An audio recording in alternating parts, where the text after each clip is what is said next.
magpakita sa'yo ngayon? Mabuti nga, hindi na. Ay, salamat. Ay, nga pala. Iwanan mo nakabukas yung pinto ha pag alis mo. Okay.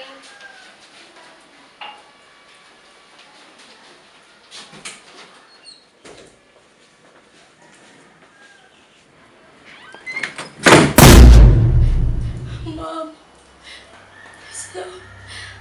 parang awa niyo na.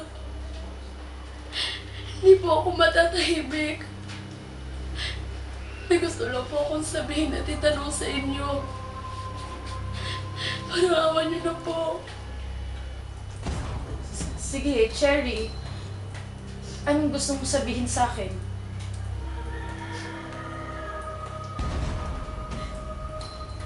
Kilala niyo po ba si Mark de la Cruz?